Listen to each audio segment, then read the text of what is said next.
edi anim abrana Rollins ewo ha obi entimi nkasa Professor Dubuahin ono your friend culture of silence ono no otimi break it that time ene nya kukuduro estani up to Rollins till 1992 no okokuma ye no okoya ni modern mo answer ni no ya mfuna nkobiem obia mpeso aka no kura kire wa oduru wa ozio president Kufuor komienu Akufo adu komiansa Adubuahin okosai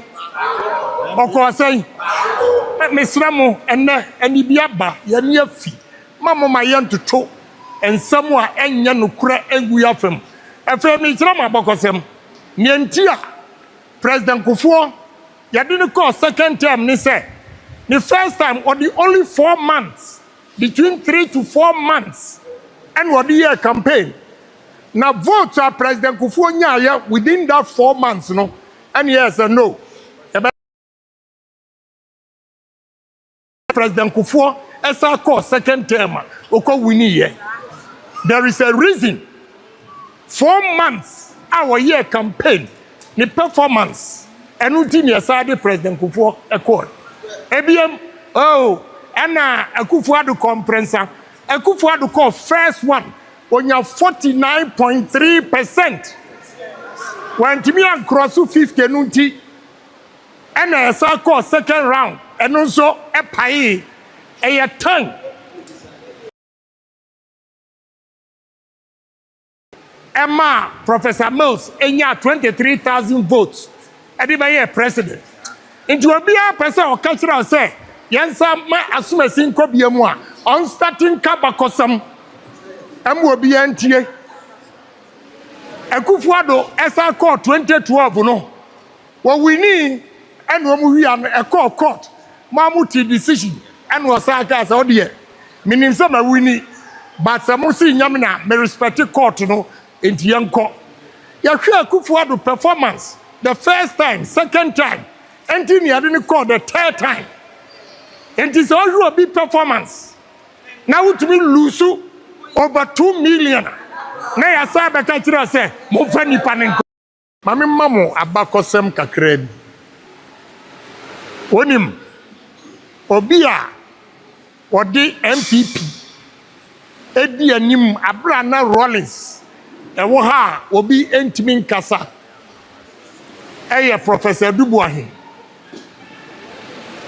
ono your friend culture of silence ono no Adubuahin ene nya kukuduro estani up to Rollins till 1992 that Adubuahin koi ono kura mo sacrifice home mo penipa koye campaign mo bisa certificate mo bisa certificate yes sister kola no gu pick up mu o mu bam no aye ko no ya hwi samamoro mo bisa o mo certificate MPP mo kwa na mo tebrofo mo bisa certificate mi bisa MPP fo no a mo timi ma adwuma no say emra ye koye campaign mo sacrifice o mo penipa koye campaign mo bisa certificate Mubisa certificate. No aye kono. Ya hwi samamoro. Mubisa o certificate. MPP mu kwa na motebrofo. Let me state this clearly. Say, my contribution to the party, you cannot ignore it because anytime we are in opposition, that is when I work hard to bring the party to power. When we are in opposition. What do I say? Enti enyesa wo ene party e wo power. When you seek through party no wo power adwuma na wo tibi a contribute ntino ufu say oneme contribution enyepe. When you needed me most, emra everybody has ignored the party. AGYAPONG is there.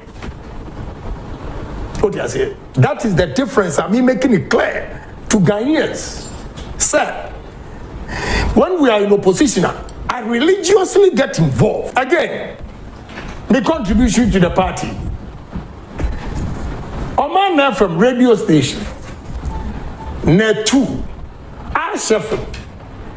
What these stations have done for NPP, let me state this clearly. Say, my contribution to the party, you cannot ignore it, because anytime we are in opposition, that is when I work hard to bring the party to power. Even in America, when the Republicans realized that Obama was gaining popularity, they tagged him there, or a Muslim. Yeah. You remember? Yeah, I do. Why do you think they did that? Because the majority of Americans are Christians. So by tagging him that, you're going to pin him down. Then Obama quickly came with the baptismal certificate. There, I'm a Christian. Yeah. So even in America, those things play a role there. Everywhere in the world, those things play a role there. But no party in Senegal, for example, will present a Christian candidate and win election. Not because they don't like Christians. So the market determines what to produce. So you don't get emotional. Is our market not so versatile to the point that we'll break that, See, Kwame, you see, there are two conditions, but the conditions are not available that MPP can consider and maybe do what they want, some people want to do. If MPP gets to a point where MPP can win about 60% of Ghana votes consistently, the party is dominating Ghana politics. Okay. That one you can experiment. Okay. But that's what we can I do. Yes. I do. Or maybe ANC in South Africa can experiment anything. Yes, yeah. Or if NDC comes up with, let's say, a Muslim or Hindu,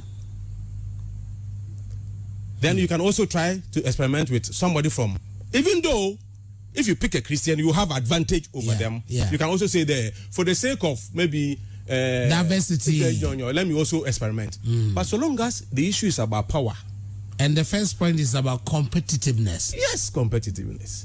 And the issue is about power. You want power. Now, when the power comes, a Hindu, you get your share. A Muslim, you get your share. A Christian, you get your share. But the question is, who gets the power for us so that all of us can get our share? That is why you don't ignore the market, the nature of the market. Let me sum it up with something that will interest you. Yeah. The whole thing is like, when it comes to the issue of religion, or today, there's going to be a monkey. If Ghana is a sanctuary where 72% of Christians, Ghana population, almost 72% are Christians. So if you take it as a sanctuary, and there are monkeys there, what's it? Obi biara obutu no wako forest ni mu no na watch more monkeys no, he will be declared the winner. Then your opponent, knowing that monkeys prefer banana, has chosen banana. Okay. Wafa banana there. This is my weapon. You are not to shoot monkeys. You are to bait them. Yeah. What's there? That so I'll pick banana. You are confronted with a situation where you have banana and apple. Opponent will not have advantage over you, or so that you can have advantage over your opponent. Now you hear two voices. One says, pick banana because monkeys will prefer banana.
million votes na nipa ko no fi say oye popular MPP awa bakosem unim dear Professor Dubois when they break the culture of silence ya de call ye anyi no party for delegates and your party na can say man ko benemu delegates in their own wisdom no mu say this candidate is not going to help the new patriotic party so you call the next prime minister omo to aba etia no oman penikofo you go fa ne ba ye nipa na onya 326 votes as that MPP prime minister no ebe benya 1034 or call the national election onya more than 39%.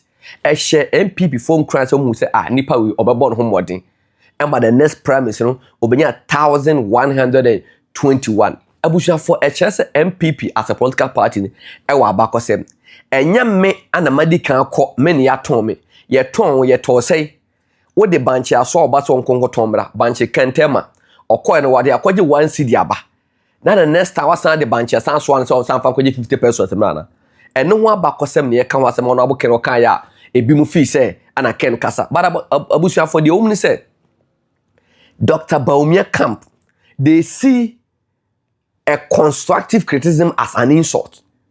Oh na shai wila sisi di atem na shai we say o kasa obi a collection 38.2 a team ni die sebu kasa obi e fulani ba a team ni die o kasa obi a mon ho modern a team ni die na sebi abronya kwotena TV so na odi ken Japan atem ne ba me no nya ho na me hwe enne ensem a ho na me de bremo abushafo da bia maka sasema kanse de amanfo so shaibu ana obonitima kanse abrante bi John Jason Fempoko duane ba no ye fa ne kesken ana shaibu bua enne pempe wasin pay anu e kwache Jason Fempoko duane one party chairman Meetin ahead of the national council meeting hema me ka asem ba ko nche mo me shaibu la sisi me say me mfa nsuo nyama num ntwa ntro enche ma tiefo ma hwefo aye no kre eno honorable Kennedy Kwame Akompra Japan course any party for di nkomo share the message Dr. BAWUMIA so yebi brand yebi ono wadutwum yebi ko ye beko national council elections emeka national council meeting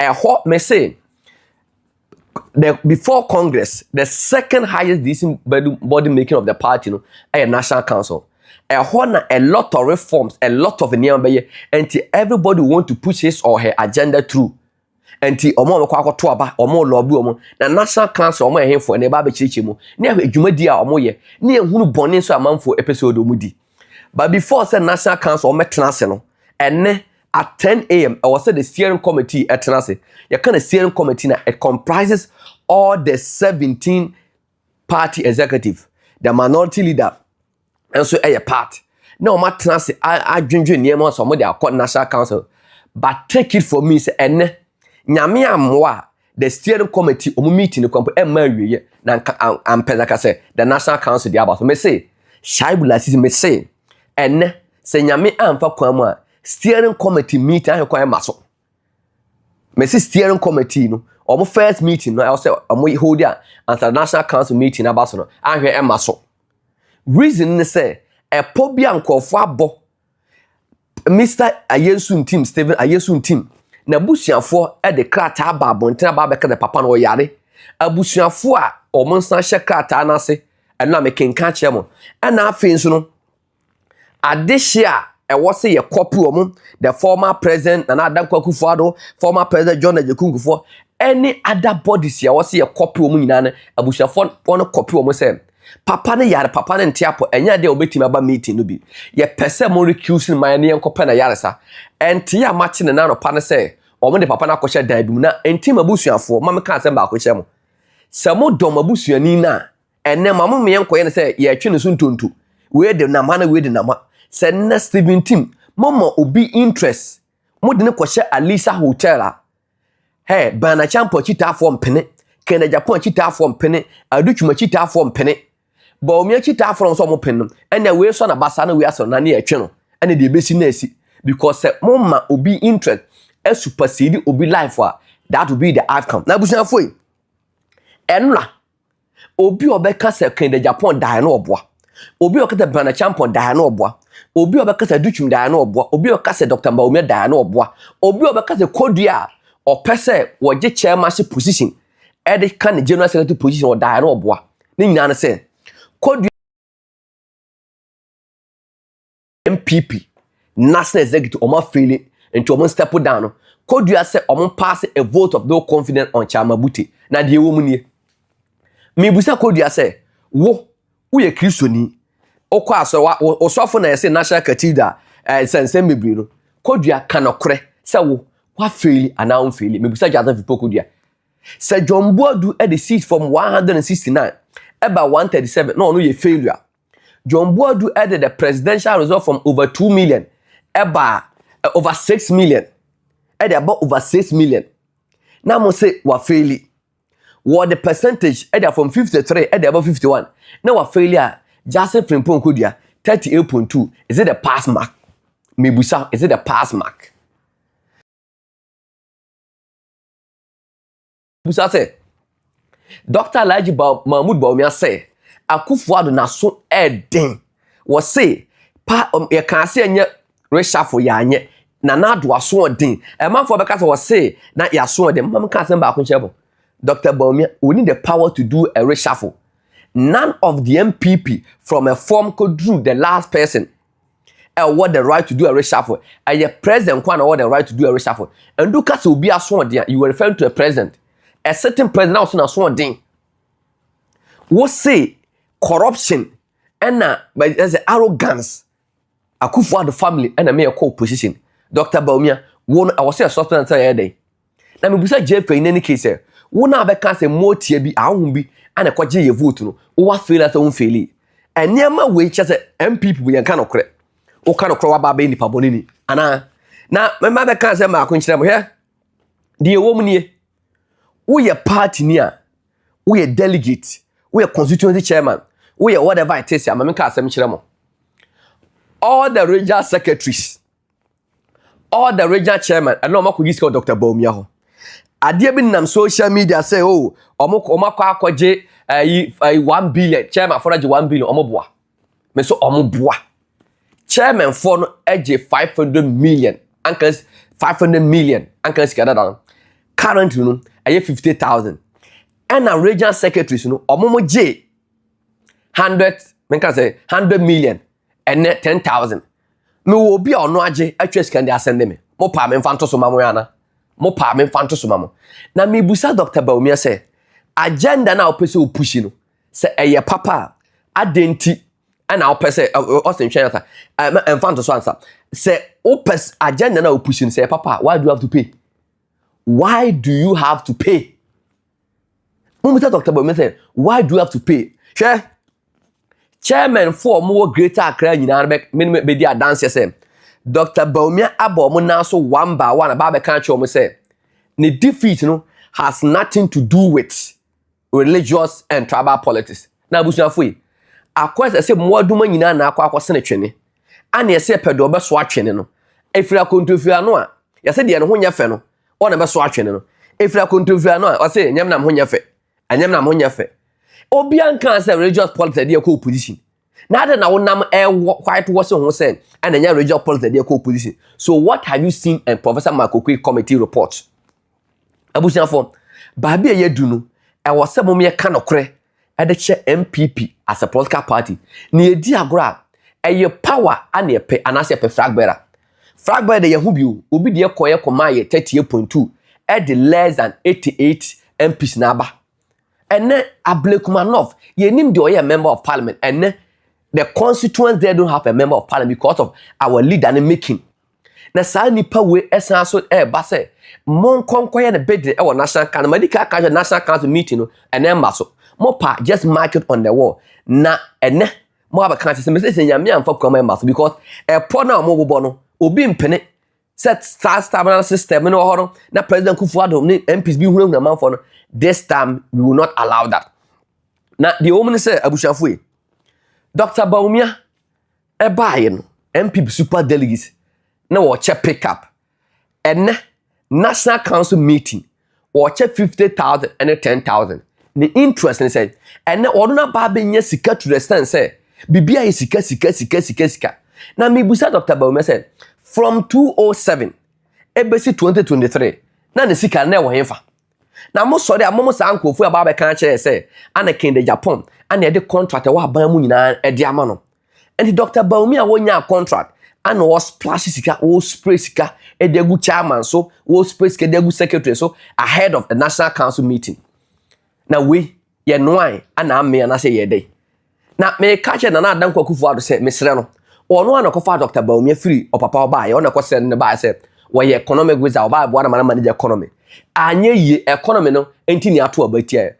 And now was our cast or my me frabber and your power my ye, anye ye, ain't a very good say President Kufuado. Mesro say, enka fa Dr. Bawumia come papa. Fado come NDC free mu buy MPP mu. Obia have stated say we NDC ni.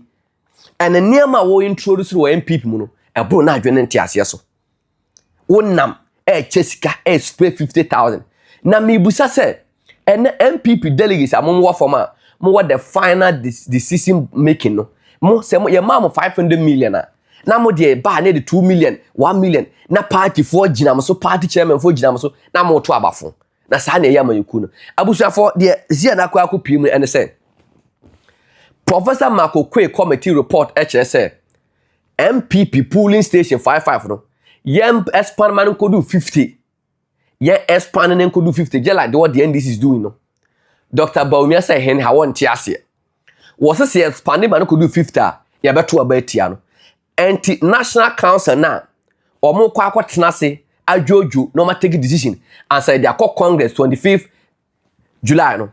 Was say omo scaling it down akwaso kese kwa 5 or no prefer 2 na 2 so you make sure say Dr. Bawumia nko for do mawura album punu na afi me say MPP promise ebeye dwi anyere a empare na wo say ye manager na party no ahoho mawura party mu a omo de abosomsem akonfosem enusem mawura party mu ye ma omo ko ba bi mu free bae na ade bi so akoso a me pese mahu ostra fe na ma list no na me nka asem enkyere abusuafo de omu ne say ye call National Council meeting na ye wo reps a former general secretary so we part former president, former vice president and all the regional chairman, the regional secretary. Ye wo reps from the minority caucus.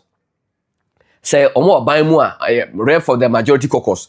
Na omo nyina be ba MPC nyina ba but only 20 and no more voting right.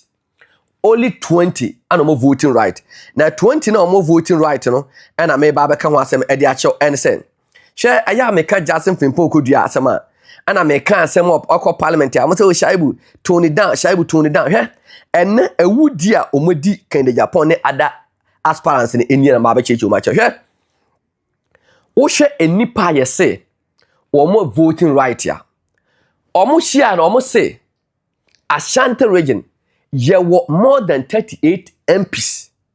Omo Ashanti region 4 slots per omo reason they say omo the Kenya Japan tima build Ashanti region and a lot of MPs. And any decision they are going to take at the National Council MP Bawumia.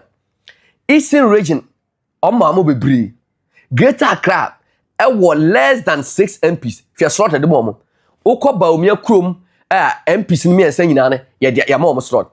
And omo say region na yewo 1 MP or 1 MP no 1 MP bia no yemfa no because one is your on equal control region na edru Western North Swaman constituency MP no yesi yemfa no because one omo say one no he doesn't support Bawumia and the hwade enipa yesi enne omo the voting rights say o say we koto aba on the National Council omo to aba na ebi di odikan no aye honorable Patricia Piaget, that's the minority leader, deputy minority leader, and the honorable Frank Anodompe, one and our shares are less we.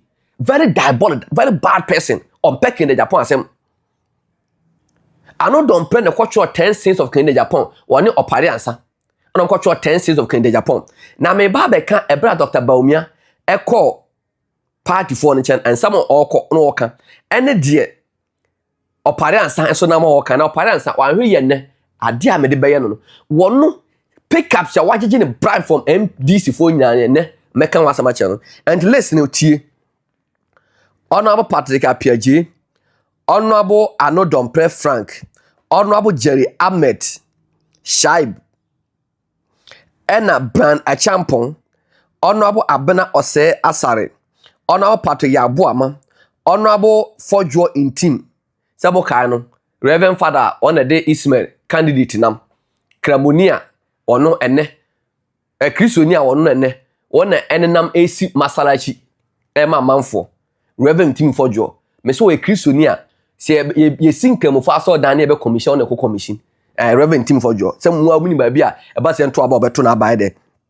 akọ na afin so no ye wo Martin AGYAPONG course a so Bawumia body kwaku kwatin enso e wo ho Dr. Nana ayiwa free se munim Dr. Nana ayiwa free akwa na wasan figato wanti manya hwe wo no na afin so no ye wo Jinapo Samuel Abdullah ye wo Kwame Ayimadu Intim ye wo Kwabena Ochere Daako Mensa ye wo Honorable Dominic Nitiwu ye wo Dr. Gideon Buako ono so de Bawumia Errand Boy na ye wo Kwadwo Damoa ye wo Samuel Awuku ono so de munim Samuel Awuku munim no one ba bi ogina ono so de Bawumia kwa no otu odeche ane ye wo Ahmed Mohammed Amin Andam ono so de former finance minister wa bon also na campaign ma Bawumia ana Kennedy Ose Nyako ane Mustafa Yusuf.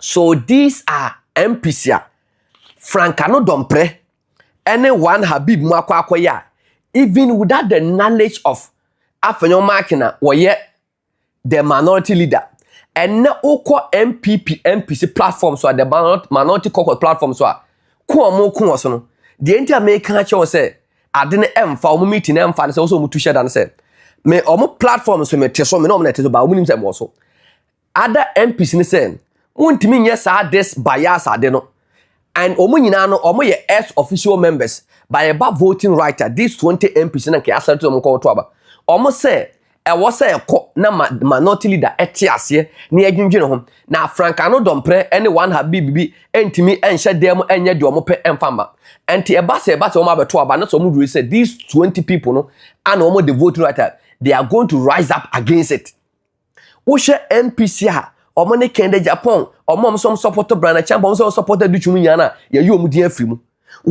meba how do you tell me say why you Aduchum din e dey free the Ashanti region list mu she Ashanti region MP sha minimum mo obob Patricia PJ ana afiri here you are why be na minimum no Ashanti region and why be na minimum Ashanti region why be na minimum Ashanti region so how do you tell me say Wakoyi a former education minister a former cabinet minister one also an interest to become the flag bearer of the MPP wo say o man no koto aba only voting right so MPP maybe so are we sick ya yare ana why ye list ya so omo na ekwa akoto aba why ye list ya so omo na ekwa akoto aba Gideon Buako ba no achi ya Gideon Buako e ba no achi ya Aduchum aye cabinet minister or education minister wo so ono nkwa nwoto sa aba ne bi na mo fi say party no mo dia party no anya mo dio eye nyina ye dia me se minister me support party na me de mano akasa ma party da matata party posters da masha party t-shirts da mato aba ma party da tie nyina ye dia ento wo de sika ba ya me so me de ma ho de ba me de mano ba me de me tampa akwakoto e de ma MPP entenya mo dia ana mo nko esa bogus list we say eno na ekwa akoteki decision dia ma ye na busiafo e me busa opare ansa on Dr. Bawumia eko Greater Accra ko kan kire omo say chairman say kende Japan okwa ekura paper say opare ansa ekura Bawumia campaign manager ekura paper say annual list cocoa board $100 billion ECG 600 million say annual the chair party for say kende Japan kwa contractor wanya no wa ban mu the operansa na moye na mebusa se nokre kende Japan kwa na wanya contract e wa ban mu Dr. Bawumia okwa wanya bi anti ebusa se Dr. Bawumia sika na wo tutugu no owia ya na a legitimate question mebusa menka so ekronfo mo se kende Japan kwa na nya contract e wa ban mu mo de list nam de mo se ECG de mo se cocoa board de mo se hwan de mo se hwan no cross kende Japan kwa na nya contract wa ban mu Dr. Bawumia nya bi na sika Dr. Bawumia ne na ma wo cheche no owia oye kronfo ana and don't say ensemu amoka mo ana mo expose mo me busa mo say Dr. Bawumia oil for gold for oil yes ya boka $1.2 billion say kwa na Dr. Bawumia diverted to the private accounts me busa a legitimate question me busa say senkwa anoye ene software ye de to credit ECG any other companies no Dr. Bawumia na generate me busa say sa software Bawumia senkwa no nya free mu senkwa no nya free mu hye mama kan say ma akwenhye mo obi edi business idea bi bai ebre vice president office wo ye no kire sika se ni ebenya Dr. Bawumia say oni wo de ko obi the next day na onua ana anyi we sa contract no enti mo ba bia MPP amanyuku no akodu but the woman nyina so ne say ene national council meeting na party for ye kono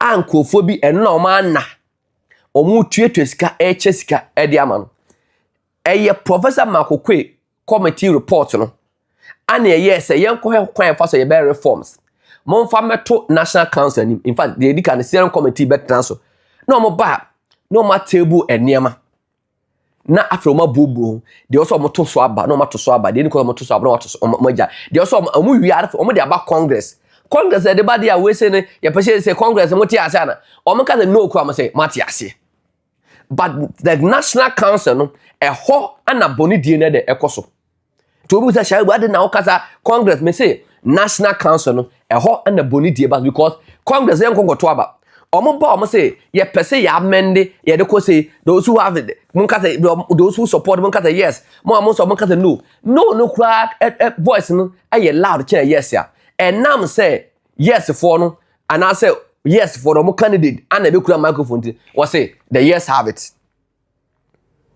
near the co anti congress no national council no e ho ana boni die no koso na me busa say Adentina Professor Makokwe committee report say ye expand electoral college no na enye say NDC for them na obi say ye nye ni 2 enti me busa mo amwo from polling station for say ye dwene mo yansen ya ye lose ye no omo blame polling station for ana MPP delegates for mo na mokwaje TV mo na mokwaje say mo na mokwaje fine ana na ye say ye mbiem e ma fine achecheche ni TV achecheche ni etuntwa kwabrane se dabi adenti emwa me na eye de beboa nipa ana de beboa mayuko mebusa MPP for say ye kwa akoye de beboa MPP ana ye kwa akoye de beboa Dr. Bawumia ye busa sa boa MPP aboa Dr. Bawumia tuma boa MPP sana emwa na ka Dr. Bawumia tuma boa se ko ba we ne power mai ana wakọ ogu party ni mase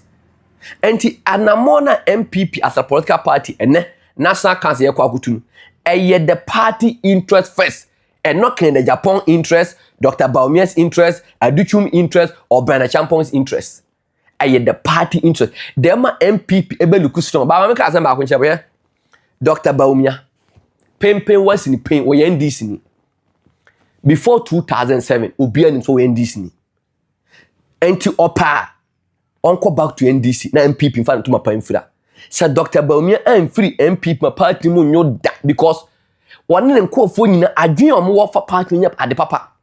Mama mo fato say Mumusa Dr. Bawumia one ma me Samira Bawumia say sika sei ana omo call Adenta constituency ekoboa na konta. Omo menka ebi mu say omo divert party funds e de call Adenta constituency eko sponsor candidate bi. And this guy said, "I'm diverted the call." And so they should let us know. Party for pesca, and they are run elections. Now more diverted MPP pesca, and they are sponsor our contact in a different constituency. Now we are about to me say, can the Japan new master MPP lose election? How do you better tear sir? Ye Musa say identity man kwa dental constituency, and kwa kamonsem. Koto de ne budget. Nya nche dem fa ba mo na nkunu. Abusha for yemfa sadu enje kire manyuku. And these are eniama Dr. Bawumia ye kire say one unit MPP ho. Hwe. Ono abuken. Uka wo say ade ne so onye MPP ni a me wan si de enko ho. Wo say MPP first because MPP na page na bedu ba bi odunu. So Dr. Bawumia wa realize say MPP so na page na kudu ba bi odunu ana. Anko mpo so ba ye MPP say. Yeti NLM Dr. Bawumia papa no ofan fa. Eba UP no ofan fa. ɛyɛ den na 1993 Rawlings swear in Council of State Members ɔmo chairman na Dr. Alhaji Mumuni Bawumia adai papa Dr. Bawumia papa na wadidi mu akwa ba ma ne ba san abaji party na san say no say ye kan mo say ana wodi atem mebo sa history a me man is it an insult me ni di atem o ba no kwa ne to office atem di a e wa wasem because eniema wo ye no na dabe ye wo opposition ye pesika de ma party for their campaign ye nya bi another national council election adani secretary 50,000 and now regional chairman be akwa 50,000 ahead of the national council elections national council meeting. Regional secretary be akwa 10,000 ahead of the regional and national council meeting. Now wo kwaji 50,000 na koto aba fon ba na party lusu a wa ba be kan chairman say kan Japan nu ma say na me lusu ye. Now mo the regional chairman now say mo kon pusi say me expand electoral college no mo kwa akọ pusi say ye ni kan to wo soro ho ansa na aba fon me ba be kan wa asema kire mo asema me kan mo say kodua say oh he's against that kodua say he's against that me say me ba be ka eno na Paul mo bo na kodua temu bi me ba be kan sa asema na kire mo hwe. Why do we have to pay money? Na mo koye sa niema we nyina wi a Ghana 44 mo hwe mu me say enye siketuetua obetuetua ba ba ye flag battle about winning the heart of the Ghanaian voters. Share the opening in answer. Sa 50,000 na Dr. Bawumia o tua ediama regional chairman and the o tua ediama the regional secretary no on the team no alleged say sika no. The opening say Dr. Bawumia say si e biemu e de nipa 50 e be kan e wo polling station.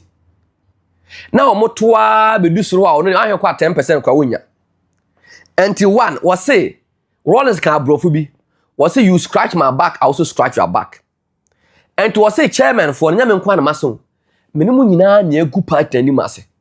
How do you protect me so that I can also protect you? Until mom plead mom kwato mom put into voting say mom pussy say yento top down approach in say ye be di kan to flag bearer ye to flag bearer wi am ni aba beto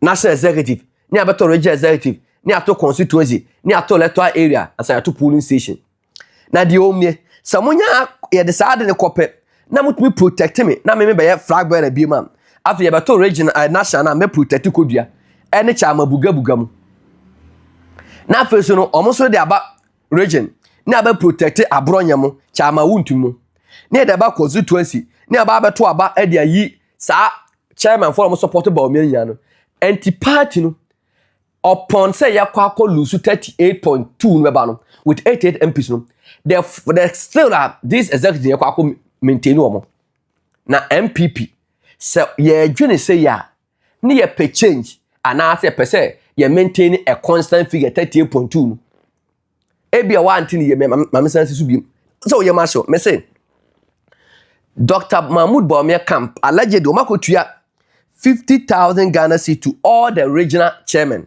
And he was 16 regional chairmen, found out by 50,000 Ghana cedis. And omotua 10,000 Ghana cedis to all the regional secretaries.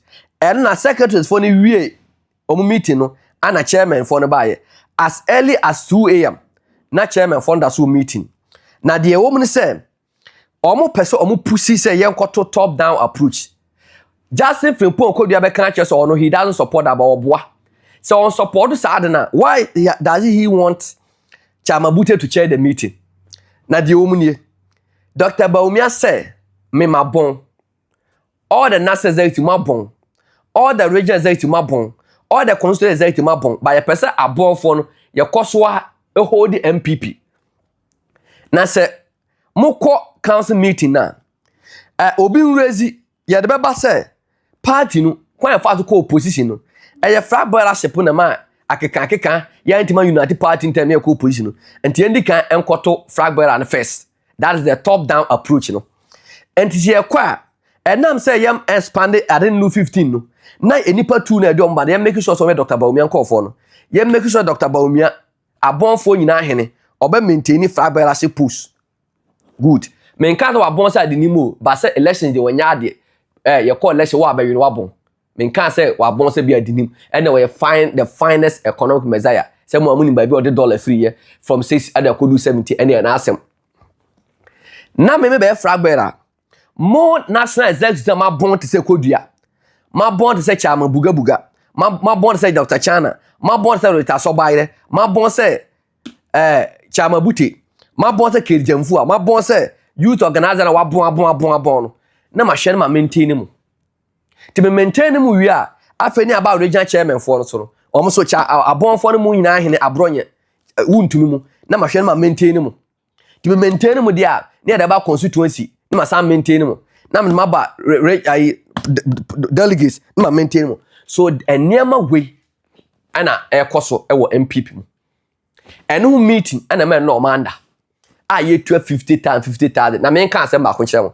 se mu 50,000 we anyame bo December 7th 2028 mo make sure se Ghana for mo betua 10,000 abusha for me twa mo abazisia me ba me kwa akokan mo comments na me de another fella for kwa ba me nya to enema wo say me production no I'm not doing it from my normal studio can studio. My other can studio ma kan wasem but me pese wie national council na abro nya na kan wasem me ba react to no. Aye bi se sha bu ja abro me nya no obi jimi a na wa mana husu ojimi ofise ne jimi e nya nsasem. Enti eno no nti me kotwa mo aba me ba sia mo come the ba ken kan ma. Even in America. When the Republicans realized that Obama was gaining popularity, they tagged him there or a Muslim. You remember? Yeah, I do. Why do you think they did that? Because the majority of Americans are Christians. So by tagging him that, you're going to pin him down. Then Obama quickly came with the baptismal certificate there. I'm a Christian. Yeah. So even in America, those things play a role there. Everywhere in the world, those things play a role there. But no party in Senegal, for example, will present a Christian candidate and win election. Not because they don't like Christians. So the market determines what to produce. So you don't get emotional. Is our market not so versatile to the point that we'll break that, See, Kwame, you see, there are two conditions, but the conditions are not available that MPP can consider and maybe do what they want, some people want to do. If MPP gets to a point where MPP can win about 60% of Ghana votes consistently, the party is dominating Ghana politics. Okay. That one you can experiment. Okay. But that's what we can answer. I do. Yes. I do. Or maybe ANC in South Africa can experiment anything. Yes, yeah. Or if NDC comes up with, let's say, a Muslim or Hindu, then you can also try to experiment with somebody from, even though if you pick a Christian, you have advantage over them. Yeah. You can also say there, for the sake of maybe diversity, let me also experiment. But so long as the issue is about power. And the first point is about competitiveness. Yes, competitiveness. And the issue is about power. You want power. Now, when the power comes, a Hindu, you get your share. A Muslim, you get your share. A Christian, you get your share. But the question is, who gets the power for us so that all of us can get our share? That is why you don't ignore the market, the nature of the market. Let me sum it up with something that will interest you. Yeah. The whole thing is like, when it comes to the issue of religion, or today, there's going to be a monkey. If Ghana is a sanctuary, where 72% of Christians, Ghana population, almost 72% are Christians. So if you take it as a sanctuary, and there are monkeys there, what's it? Obi biara obutu no wako forest ni mu no na watch more monkeys no, he will be declared the winner. Then your opponent, knowing that monkeys prefer banana, has chosen banana. Okay. Wafa banana there. This is my weapon. You are not to shoot monkeys. You are to bait them. Yeah. What's it? That so I'll pick banana. You are confronted with a situation where you have banana and apple. Choose one so that your opponent will not have advantage over you, or so that you can have advantage over your opponent. Now, you hear two voices. One says, pick banana because monkeys will prefer banana to apple. Yeah. Then somebody say, no, pick apple and prove a point there. Oh, you can convince monkeys with apple. So this is the situation confronting NPP right now.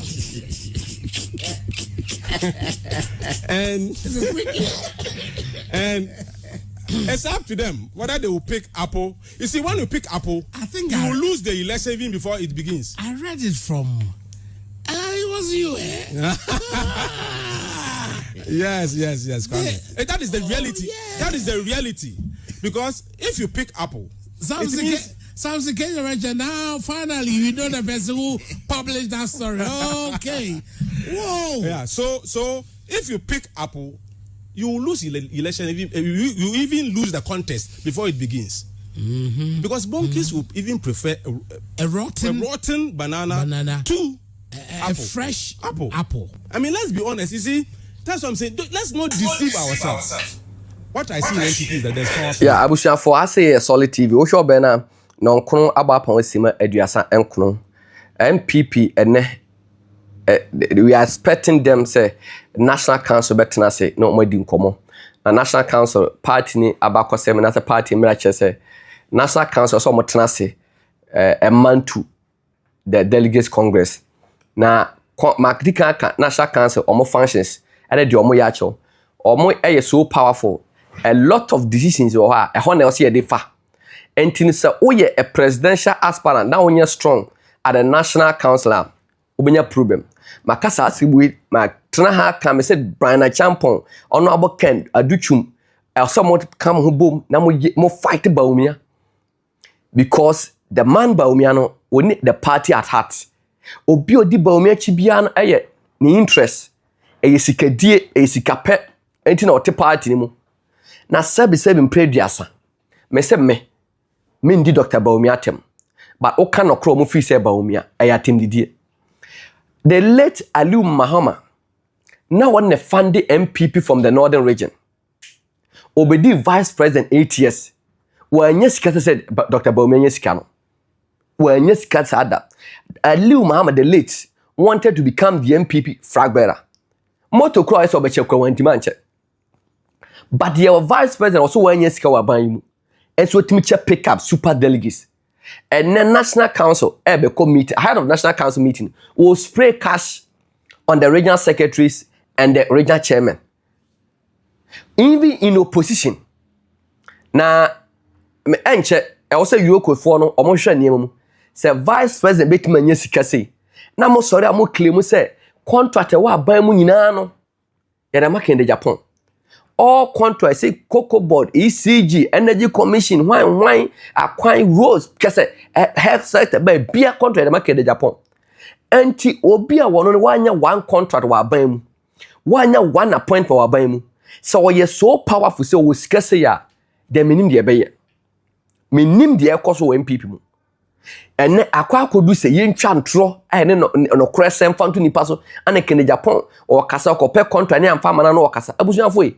Sa niema we say na den efrinfa sa niema we say na den efrinfa sa niema we efrinfa da be na be wura MPP mu na ye ba be National Council elections National Council elections na ye hia party for ye chesika ma omo ye chesika ma chairman for na kwa sa de we na so be to delegate o ma to abatia wa oba na oba be tietiem wate na de wo mu say somebody can aka Swaman MP na ya mananko bi na asama ya da akiro medika aka ho asama kire but me kwa akokan mo comments no na maba no aba bedi nkom abusuafo ha say solid TV nyame boa on the 20th ya Friday di emu nim ya na entoma na me de kwa akoma akunafo no honorable Ken birthday ni tira me yes ade no ye de ko enti wo a wontoma enya maaye fra 0543 666646 0543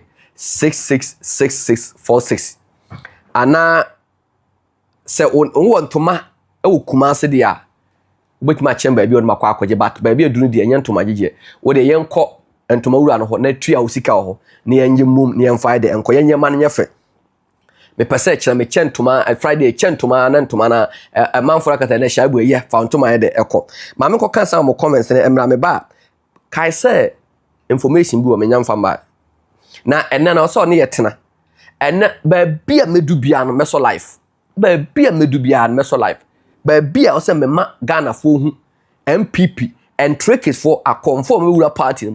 Na nya o masa Dr. Bawumia e ko ye ko wura bosumfie campaign mo ko ye ko wura bosumfie enne ya makwa ma MPP aliens ababaje party na boso enne omnam akwa asore enne ye okonkrem asore fie eye otimi kwa ko wura bosumfie ne de ayi nyanyam agunukon kremoni ba na eguni trim so nsa na wo ye we na Christopher to abatia wa na waka achem said the religion didn't play a role a Christopher no kremofo friction da omuntam no enso but Christopher na abosomfo they believe say abosomsom sabi aye satanic job and to someone you believe in them there then they will also try to also run away from a campaign now why yes ha name ni akoto abatia wa mo so na Canada Japan anu masem na say Canada Japan anu masem my MPP it will lose close to 2.1 million votes and their monfa party nsa no na anu masem san for 2.1 million votes ambra as simple as ABCD. Now, I'm quite kind message in the Embra Abusia for or say Nanama Eminyaba I'm a beautiful. Or say please like I'm a beautiful baby ubia and chasonko and call Emma and I will say so a free as a friend point Jerry say please Shaibu please with all these revelation with hard come evidence. What honorable can doing about it? Yes, so yeah, but the person mamu baby a partner there kwa kukodu. Say si amu discussem na room. Ana on person mo kire say I can the Japan ananya skentia person musumu. Yes, so there e wo ho. Ana film na Jenfi say I like your show because you don't insult me da sepa. I will never also insult anybody because show no also information here ba ye ni atem. Was say something tell us bro we should focus on Ken and leave Bawumia please because there's no one can stop Ken please no one can stop Ken but musuma fidie no one hwan fidie na bia na kwase akwa akotom enti I say tia asa and I say Margaret Asante was say I feel pity for Kennedy. These people will do everything to kick him out unless God lead. Now God also lead. Now cross when that move is made, voting for the top will further break down MPP and Okrepa. And Richard Odumo say Richard Odumo say honorable can still come in 2028. Sure, yeah, that's it. And something tell you say the moment you are talking about Bawumia, you let him be popular, bro. Me that's David Aziz also Shaibu. Why are you worrying yourself? Ken himself is not ready to meet them. Boot for boot, okay. Margaret Asante was say he will continue to be protected in opposition. Yeah, that's it. TSM Ninja was say this is wickedness. Aziz said the about say Bawumia is corrupt. No Kremadika can Joe Aziz so the as a Chris K Force was saying whatness let's bring solution and ideas concerning this list. They are wicked and we need to act fast and sharp. Me da say. Or second, say Bawumia father Rollins Council of State Chairman, mother women organizer, Masere PNC members that minds Bawumia is NDC man. Okay, and is it Derek Tafre or the fire and 100% emoji at the aba and William Kwaku then I was say MPP is finished and Emmanuel also can know I said more like a page and wisdom in tree was say Bawumia and his family alone can vote and stay loose. Okay, that's it. Emmanuel Ado was Shaibu, please keep doing the good work. We are at your back. Medamase pass motamachi. Shaibu, please keep okay. Medamase. Emmanuel Kwaku was Shaibu. Bawumia came and destroy MPP because his wife, who is not a Ghanaian, is behaving like she is more Ghanaian than everyone in the country. And okay, Luis Antonio was saying Fulanis have no home in Ghana and we Ghanaians are not fools to allow Samilia to be the first lady. And a French production was second. Me someone like a page. I mean, and I'm a beautiful someone like a page, And a someone also please keep doing the medical can with there. And a friend medical can with there. Boy in Ubri was second 2028. And or the laugh emoji, Ghana emoji, or the Baba to FFF. And a Emmanuel medical can with the Shabo, please keep on doing medical can or cross medical can with there. And Anna Bedu was say a new party needs to be formed. No, we will not form a new party, but we have to be with them and fight the bad deeds. That's what we have to do. The general herbal and spiritual home, blah blah blah blah. Myself, I say entire do I say. And Hannah Boateng was saying I'm watching live. Yeah, that's a palm. And as it laugh last was saying all the executive out. Yeah, party can for life. More fire shaibu. Yeah, that's a palm. And I hate nonsense. All these things are not important. Saying that bad about your opponent will ruin the party. Both Ken and BAWUMIA camp needs to put a stop to it. They can all campaign without insulting each other.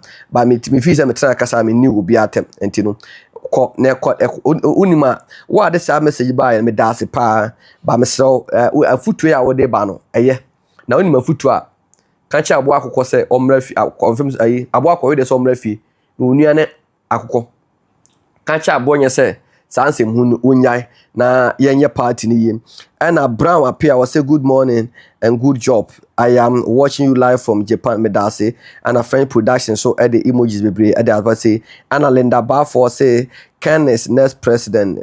Enemies of Honorable Ken are not God. Yada say Anna Bedu was say BAWUMIA has taken MPP hostage. Okay, the opposite MPP Shaibu, thanks for the reading our message in Medamasepa. In fact, my message in a man kaya na ya name ya because ya no more and a corner ekran da nti ade umbiano I will say ya mamu swede hu na se o gibre was say data at search channel so na first na the comments ma ya kan na nipa bon na the woman and say ahead of a council meeting na make it a baso 10 a.m. no Eastern region slaughter the ma Edosu. And Ashanti region mom just 4 slots. Share MPP our 88 MPs. Ashanti region I'm more than 38 MPs. So why do you tell me say why my Ashanti region and nipa 4 and no more voting right at the National Council? Baby a party base ewo Ashanti region. Baby a party na manyuko ne be fa more votes no Ashanti region. Na eba say you could take a decision at the National Council. Also, I'm just 4 slots. Ma arrive at a good point and I support it. Must say, regional MP no eye baako ebi dey Bono ahafo Bono East Western North. Yemfa MPs 1-1 na M4 mo nhim. Enti ukọ Bono regional Bana no ye adwuma o GR no ne din ewum excellent okọ ahafo Gideon Boako ne din excellent na eye dan anamokodu Western North Fred Ade Swaman MP he's the only MPP MP or Western North onoma yi ne din afiri so we need voting right but how do you tell me say this man should be able to protect the seat Swaman no protect other constituencies in Akankan when he doesn't have the voting right at the National Council because Yama Kwan Emma Frank ano dompre one Habib and I list me busa after marking said what that you can post as the minority leader and as I post ni ho and does he have the party interest at heart after your marking what the mama Patricia Piaji so mo betina ho Emma Frank ano dompre the minority chief whip one a 3 year you are no person will you free hono etima take MPP minority hostage I hear the omope after your marking until oh sorry I will say oh yeah the mighty 8 ND for na oh down common MPP name won't be fight and one ma kwan ema 3 year you ano dompre any Habib akwa list so mo nkoto aba e won National Council after your marking oh that's your minority leader and now we are no more na say be you afro momo you free oy momo nje post ni fro na hwe de be so Ghana say if say obi ba JK ne control party na momo na you free na hwe de be si why from this nonsense about to people me hwe ade eba no enye hwe Nana ta let us be honest to ourselves eye day na Fred Blay eba be ye chairman Fred Blay be acting chairman John Boadu ebe acting as general secretary because no mo feel say Kwabena Japan oni Paul Afoko legitimate party for to aba mo no omo conduct MY MPP National Council took a decision say yen omu si nchen Paul Afoko omo suspended ono anipadua esa suspended in office Kwabena Japan ye suspended no office nko or ya suspended nipadua no and quickly for the blade eba be acte edu chama bute so dia mo se da bi na ade na nanu na eye no ene de enye ade na nanu na enya ene nso enye John Boadu ebebe active because ni suspended Kwabena Japan na se suspended chairman na first vice for the blade me tena mu dia ene chairman abusu afro chokata dia ba se chairman yare a mo se chairman bute akwa akasi ya faili na asama nipa kame suspend no anaje ni position free nsem ene se ya faili sabi woni o mampani atem won kwa ka asem bia won fa party ni secret mabo ntene se ya faili na Dr. Bawumia kwa akogina ota anamo da bi o na mo pa Ghana fo ache no thank you to na mo pa ache no ade na mo pa ache obi nya bo no pa ache and it was a fail and no cry ya fail na ko thank you to ya papa default say abufo bia ba omumu ya fail part grassroots for say ya promise o mo say o mamu nyuma ya fail part default say ya ko fa Bawumia ba say obema the Muslim and the northern vote ya fail part default and the same way chama bute ko kan mo say yan suspend no Justin Frimpong Kodua desperate general secretary a failed general secretary why desperate say or per chairmanship position at the account because chairman Fred Blay yarin ayi chairman team yarin one na fat party no into ransom wafa party the bottom and or the nam ye business or the nam or the party na because chairman ni ho on the preside over meetings the open warrior and the chairman ba on tiase akwa se ohima sabi ohina free mu na otonton sa so ye kwafo obi be kire na asem mpe no afo be kire na asem mpe no because person okoso tan na otonton sa ase e okuro mu ana mo say Swaman MP ne man financial some Swaman MP no first time na emra na say we first time akwa na say origin no wono kwa na aka ye financial mu na say mo se mo nya dia munyi Gideon bo akụzi di free mu munyi Gideon bo akụdi free mu na me say honorable Ken Camp Bana Champion Camp Aduchun Camp samo tena ho ema Bawumia nipa baako ewro mo ka fo abatia ene mo ana mo pe he's not body in the party is not in government he doesn't control anything na obi onya 38.2 what lose close to 2.1 million vote jani pe mo so o attractive yen san fa no ko ne bede onu akasa nu masem ne se onu ye esemuni mahama esemuni si anto aba mana se to aba mahama onu san ba Ghana fo be ka se omo nto aba ma nordna go nordna kam waka sa asemu ya kire MPP for waka sa asemu a kire MPP for aye from the horse's old mouth Dr. Bawumia say Ghana for esemu for anto aba ma onu Dr. Bawumia o 8 years ne akoto aba ma mahama o 4 years a se mahama kono so no san ba Ghana for be ka se enu achia na onu asemuni ko enti ye nto aba ma nordna go nordna kam and nipa be ka sa asem this statement na MPP for say we want to protect him because na do call baako oko mienu oko ne prensa so kofo call baako campaign so yemusa say kofo no oko ne say kofo oko ne say kofo yi atam ai Rollins free ho because na Rollins every voter ana kofo free Ashanti region you got a point kofo person odi na chi eje na adom say da bi Eastern region mo ne Ashanti mo nyamo ya kamfo tie de ma enye yie and even from the same political party and ya yankofa akani ba ko na ye ono so free Central region on free that party mo de emra bado mo hwe krampa na Eastern region o na Ashanti region ho ne party so hood ana ye hoto abama NDC ana JMS ebe fire but where there Northeast, omene savannah ne boshe. Nordna go, Nordna come. Ghana for how are they going to vote this this thing? Maybe how are we going to campaign in 2028?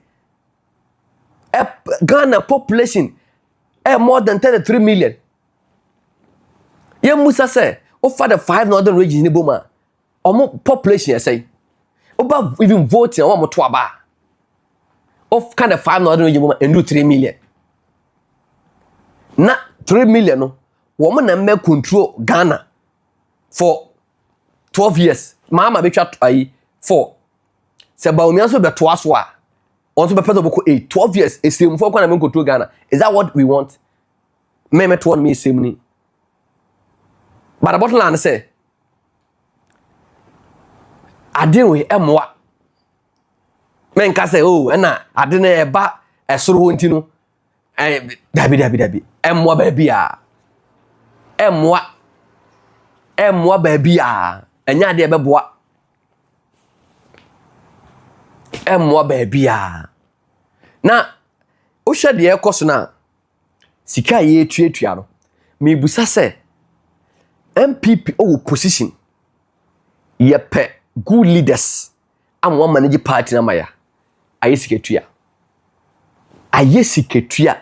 obi a da bi opese otua bra bia kese na asem nye de okutua me aka bia ma no na asem nye de enti abusuafo adopai de atoho na aka nti eno ananwuma no for anwuma na party for no manda menka na me yim papa mfie na kende Japan so anna ba ono me hu so otua sika bia wo afite hu se kende Japan otua sika na bra beka na musa duchum so ne camp o man na ma se brand ne camp o man na e be free MPs e be free the executives o mom constitute national council no steering committee no di kan chiro ba na me se anhwe yi a steering committee kwa meeting no e maso na e baso a ayo mu nwie na national council abaso because me mani wo ho mani e wo Alisa hotel ho Dr. BAWUMIA camp omaje dan baako Kende Japan camp aje dan baako Adushum camp aje dan baako Bana Champion camp aje dan baako me nka se de mahu so that me ka se o Kende Japan camp so aje dan baako because ade no ya mpene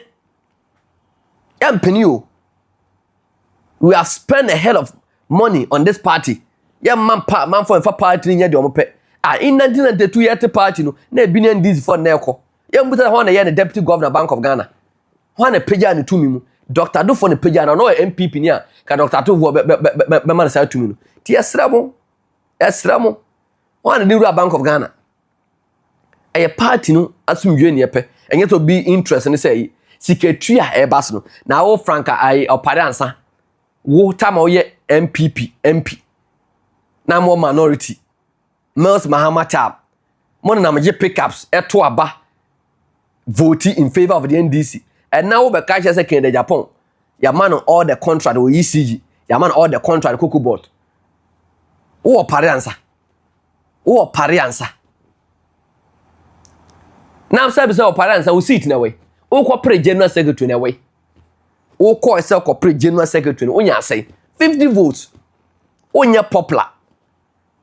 Now only Dr. BAWUMIA nam. Odu I say enye religion and me co-position. Na Ghana for na mbufu ye Ghana for no dey na ye mbufu ye na wi a na paransa kwa watch paper $60 million Kende Japan Cocoa Board $600 million ECG $600 million road $600 million health na Kende Japan enya sa contract we nyina na BAWUMIA nya bia no wo sika watch je ena ne sika no ko wi a na so ye ne dey sa bushia for enema e koso no ente na Alisa hotel de obi aboabo no na ekọ me se ne ya hwe ye dan na o mebubu no because Kende Japan and Bana Champion and a Duchum camp, they are not ready to sell Metranse, and more yet the opera at the actual.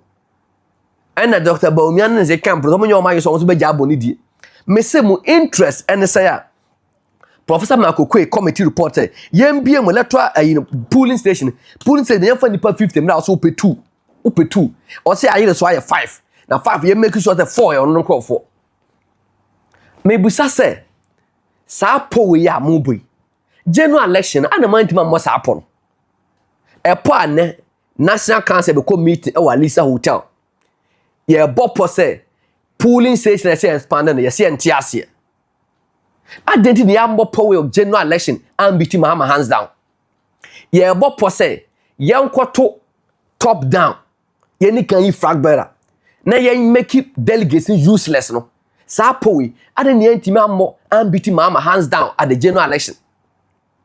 na eba MPP internal contest internal election Secretary yembu binku omo yemfa binku aduro so yenchichiri bi yenye bi sei yensa bi na the ultimate enemy NDC ni de ye kwa aheno makwa akoflo ye hwe election say ekoye a close of 2.1 million if we say Ghana buy yenkoto aba mo bi mbitu obi 2.1 million votes da mon check it from the fourth report we be seen 2.1 million votes mon check it.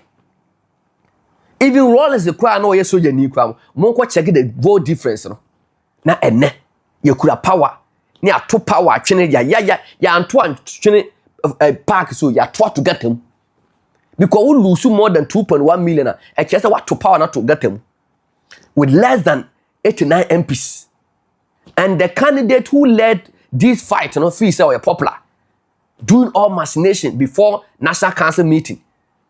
And the Justin Frimpong, the general secretary, he sees nothing wrong with defeat nearby. You know? He's okay. He want to protect the seat. So quite fast will be protecting the seat. A fair general secretary want to maintain the position. What we did to John Boyd, we have to do the same thing to JFK. We have to punish JFK because you came out with these false allegations that John Boyd doesn't sit in the party office. John Boyd doesn't pay costs. John Boyd has reduced the seat from 169 to 137. The presidential resource bringing it down from 53% to 51%. And now look at the percentage that you brought, 38.2, and you still want to contest again. You have the moral right. When you're a lawyer, Papa. When you're a lawyer, when you ask them. When you're a lawyer, just if you put when you ask them. So when you ask them, partner, then now we are no more friend. They want to do explanation. Oh, church, you say. Yes, so I'm see more call for season. Oh, church, you say. Akwaba to one of our friend and a shy you can do what the West. I'm not going to do the West. I am preaching the gospel according to how we treated John Boyd. Yes, John Boyd are failing. Now John Boyd are failing at the last in China. And my class who call no man be true John Boyd, a very experienced general secretary because I saw a failure. Now do also that so be cat were failing. Young cat were yard there. Now I'm sorry, and now yeah, me. Yam bribe me. Yam bribe me. Say sika juma na me ya enka me nya adwuma maken mumbusa ono abu ken se me da ba na wa hia ma misika da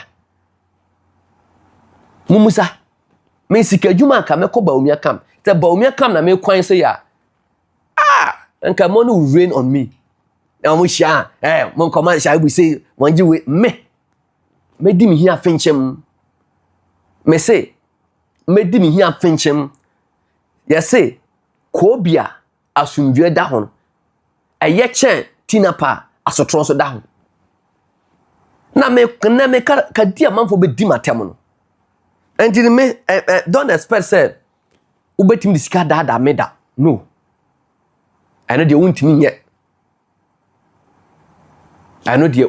ye enti ne momia chichire amanyokuo no ene o mampani kofo say wo ye a messenger of a political party in governance a general secretary of a political party in opposition. But JFK, were you happy, sir? Were you a political party general secretary in opposition? Dan so be reforms a beboa at the party about bem. And the JFK pe chairman position a Canada.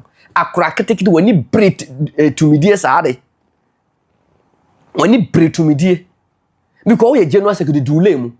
Tenase, a lot of reforms. Reforms a beboa party. No. Oba and will claim say. John Boyd manipul be call on a post and my party near Lucian. But they all yan a chance of man be so put about me on a post. Jeff so board the ball. John Boyd say John Boyd do a manipul be a call on a post on their forms or bar ya send Thomas region brand national babaji. Good. Ya boy and Salmon or do so the 88 MPs about. But now reforms no share I was saying. Oh, Dr. Bawumia call no post and Tony John Boyd you.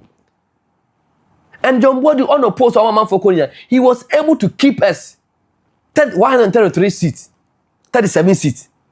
But and 88 seats. Who feels all that a popular general secretary. Now on Kola na who can scale why you titima omo. Omo friend we did matter. And Jeff will call your boss to order. Saba kubisi as or more brother. Or man or money question why na question master if any kwa MPP or more brother.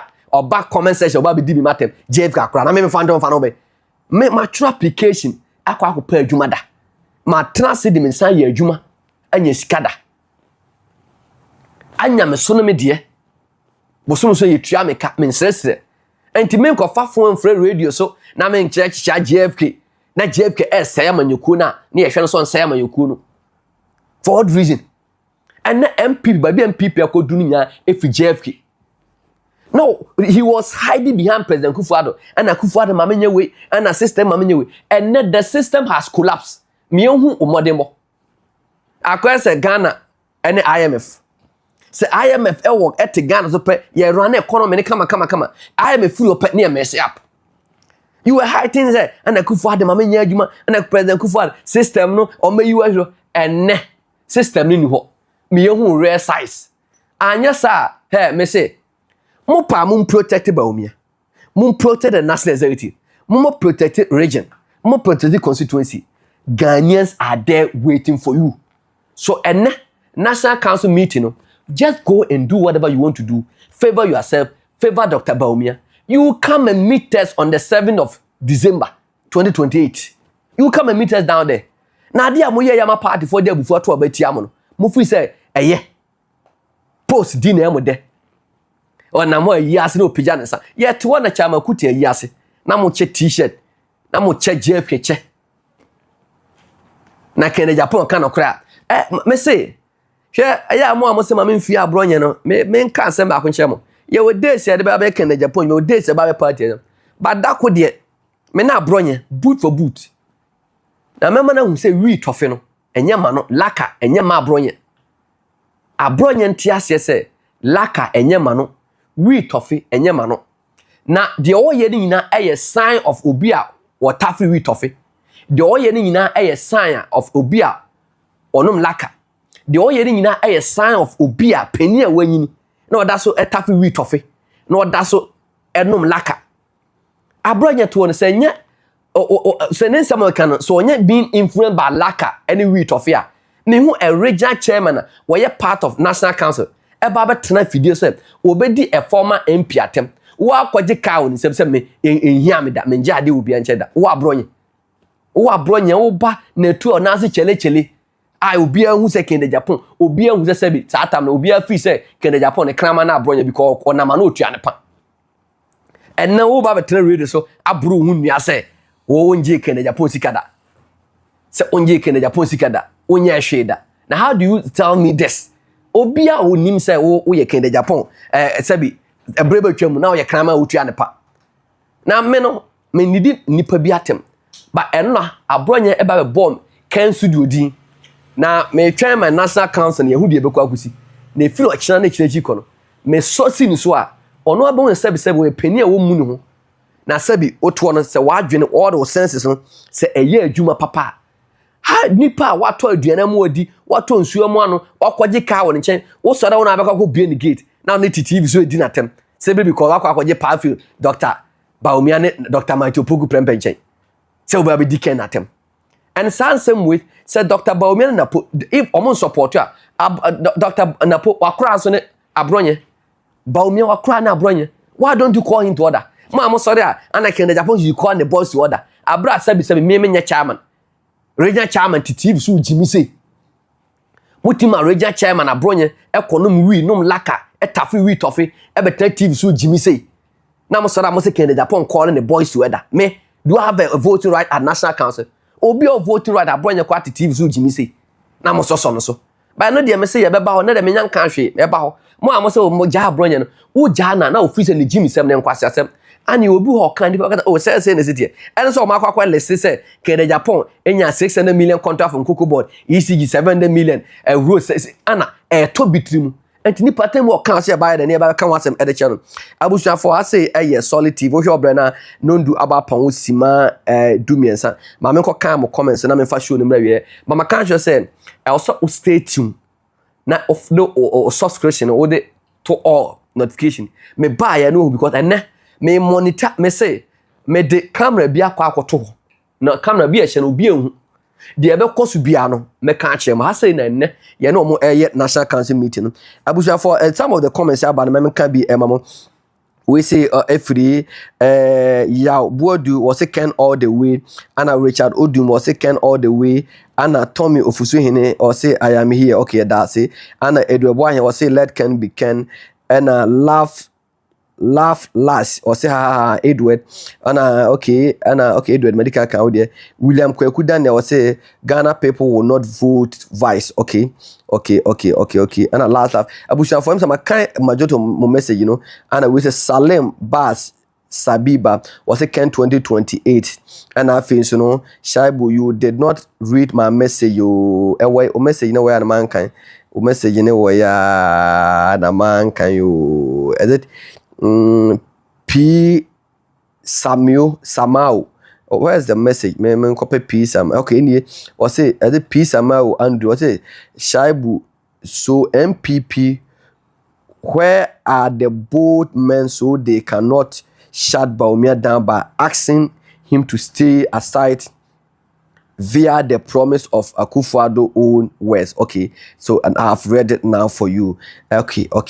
Me da say so chome se ni anka ya na ya pass. Anna Swansea was a great job, my brother. Let Ken be Ken. Masa was say in Ken we trust. Masa Baby Obiane and Chiasonko and Command. Anna is it what do I see here?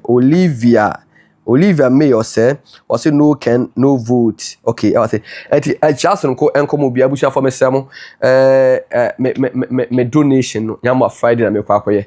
Ti wa won toma me nsanka me say, baby a duni dia, o de ma me nko maame na oton toma na me mbusa no. Na de obetimi aton e po ba ko po mi no send sika ma no na menje. Na o kata koje tu obukrum, koje we ha say e basa na ma ye ni more this. Until just for a number we 0543 666666 0543 0543 666646 0543 666646 Mr. What a friend sana mana chat me na yeni nkomo na entoma dodo obeti ma to ama me no na yenkoye ne fefefe ye pese this time ye kwa kofira akunafo ntoma na omara ade nkote ntam na Nyankopon emubu jere fafisu no engu na omo beye sebi standing blocks o mark in Japan MPP flag bearer no omo namu emubu na omo fidie bi omo sum omo a enkotomu abusha for ena no pa ya wi anwumbre fa sedama osen bema medin de Shaibu la sisi ye de besia me betena se na abo 9-3 abo 10-16 me no ka say omo start ewura ho but steering committee for no adwonbone for no Justin Frimpo kodua ne team no mo ho na ye hwe de omo beba ba maka cho say ene council meeting anhwe ya omo nwie anhwe ya they can't make a decision today. The MPP National Council meeting today, if care is not taken, they cannot make a decision. Reason they say minority or more voting right less no. They did not consult the minority the Afan marking. Afan marking cannot go there and be bullied. And man be accepted sir. I didn't say the ababa chiro because me were minority for platforms nen toka or more kun so enyen toka papa because wontimi kan kire me say regency ye wo MPs maako I was say more voting right na do Western North almost say the guy no almost say he doesn't support Bawumia. Ye yin free onkofo bi ma. Unti ma Ashanti region na aduchum a former education minister, a former deputy minister of education, a cabinet minister, was also aspired to become the president, also only voting right. Now, sabi same period, me busa 3 year you say. No. So yeah, dia can na do 8 years command ministerial appointment. Wa bonte na do am ministerial appointment no. Wa san. Now, is it easy so be education minister? Now mo kwasa ayi Gideon Boakuba ba be wuram first timer so no voting right. Anya Bawumia adwuma na moya so your first timer no na control half there then so am MP no wono nko aso na fight akandom our Western North. Ke de moya no I say mutimi di bone a matokro da ho bia hu say this is de mo pesa moye. Now why all these things? And this all this way the omo de kwata omo na beto aba na asemesi abusia for me say I say solid TV Mama me from Musia. Just be on standby. Beba update mu. Mama bye. Obia, odi MPP, edi anim Abrana Rollins. Ewo ha obi entimi nkasa. Eye Professor Dubuahin. Ono your friend culture of silence. Ono no otimi breaki that time obi entimi nkasa. Obi esro Rollins. Edubuahin ene nya kukuduro. Estani up to Rollins. Ti 1992. Di Edubuahin koi. Ono kura no okokuma ye no. Okoye a ne modern mo answer ni no. Ya mfuna nkobiem. Obi a mpeso aka no kura kire wa. Oduru wa ozio. President Kufuor komienu, Akufo Addo komiansa. Edubuahin woko sai. Woko sai. Mesramo enne eni biaba ye ni afi.